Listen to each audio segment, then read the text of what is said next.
Hello and thank you for joining us on TVC News at 4. It's a busy day for justices of the Supreme Court as they deliver judgment on the election petition appeals from 4 states, including Kogi and Imo. The court has now affirmed the re-election of Doye Diri as governor of Bayelsa State and dismissed the appeal filed by the candidate of the APC, Timipri Silva, in the state's 2023 governorship election for lacking in merit. Justice Lawal Garba upheld the judgment of the Court of Appeals delivered on the 15th of July 2024. The appellate courts had held that for filing 2 notices of appeal, Mr. Silva abused the court process. The apex court's position is that an appellant has the right to 1 notice of appeal and not multiple. Counsel to Governor Doye Diri, Chris Uche, commended the judgment. We are very happy that today again, Governor Doye Diri has won.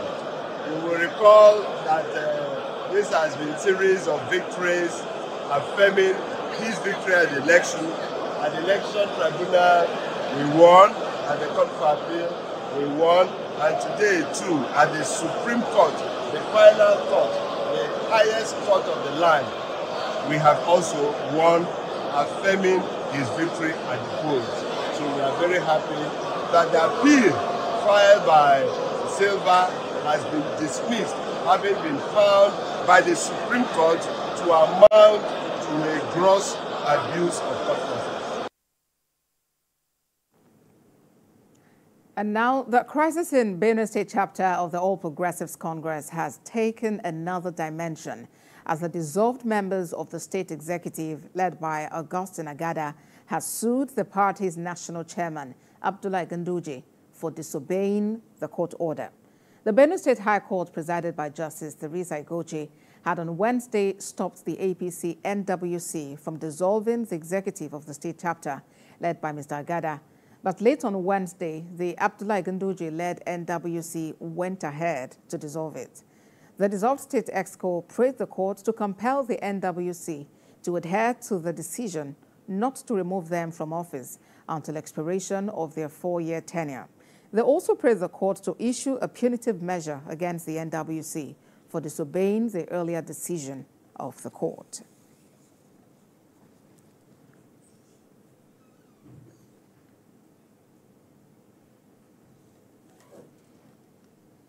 In the meantime, the newly constituted caretaker committee for the All Progressives Congress in Benue State has resumed at the party secretariat in Makudi. Maya Wakwato reports. Starting from the Makudi toll gate, members of the All Progressive Congress from all the factions gathered to welcome the 7-man caretaker committee members that will oversee its affairs. The committee heads to the factional office led by Mr. Benjamin Omakolo, where they received briefing and were presented as the new party administrators in the state. The chief of staff to the governor announced the closure of the factional office and resumption of activities at the main party secretariat. This team signifies the return of unity in our party. All of us, by this, has signaled that unity has returned to APC Benue State chapter. I declare this office closed. The road that we started constructing, we are giving government 4 days to complete that road. That is our new secretariat. So the road should be motorable. Having moved to the main secretariat, Mr. Omakolo welcomes the caretaker committee and steps aside. The chairman of the committee says he has only one task of unifying the party members.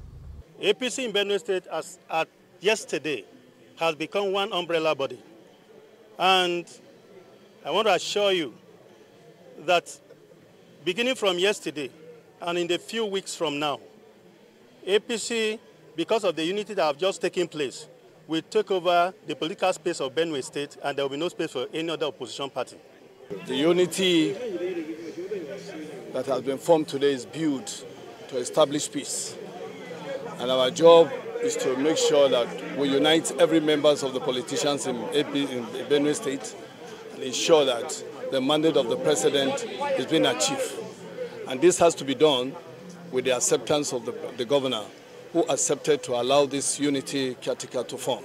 In the midst of this reconciliation, where the governor and the SGF nominated representatives of the committee, the APC national chairman is now facing a contempt charge by the Makurdi High Court for allegedly violating an order restraining the APC from dissolving the Austin Agada-led State Working Committee.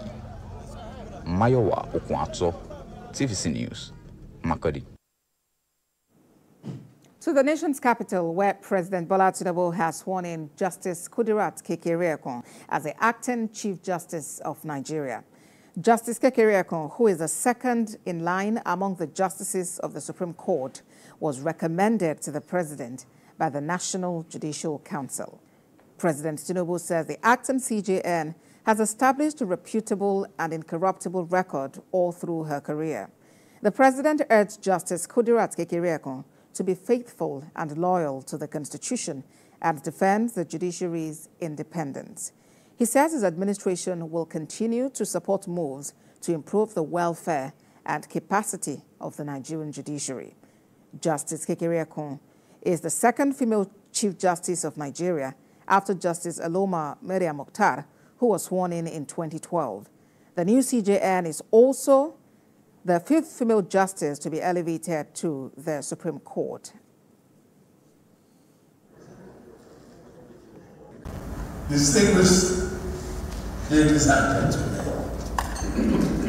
Nigeria's acting Chief Justice Kudirat Kekereekun come to this position with an admirable family and professional pedigree. Over the years, she established a respectable and incorruptible reputation within the bar and the bench, which assert the cause of justice. Her meritorious rise from magistrate to justice of the Supreme Court is a testament to her exceptional talent, hard work, unblemished record, strong work ethic, and dedication to her calling as a priest in the temple of justice. Her standing contribution to the growth of Nigeria and Nigerian judiciary, our legal system, has been remarkable. We are inspired by an unwavering commitment to a higher idea of upholding principles and fairness, a strong commitment to humanity. Outside Nigeria, the body believed to be that of Hannah Lynch, the 18-year-old daughter of British tech tycoon Mike Lynch, has been recovered from the wreck of the Bayesian superyacht that sank off Sicily this week. Divers were seen carrying the final body bag from a rescue boat onto the harbor of Porticello, bringing to an end a 5-day search by Italian authorities for the 7 victims of the shipwreck. With the wreck located nearly 50 meters underwater, divers have had only around 12 minutes to reach the site and explore its cabins before having to resurface, complicating their efforts to bring all 7 bodies to shore. After retrieving 6 bodies from the wreck over the past 4 days, Hannah's was the final body being searched for by Italian authorities. The body of her father, Mike Lynch, was retrieved and identified on Thursday. The British-flagged vessel, with 22 passengers and crew members on board, sank on Monday after its mast, one of the world's tallest, broke in half during a violent storm.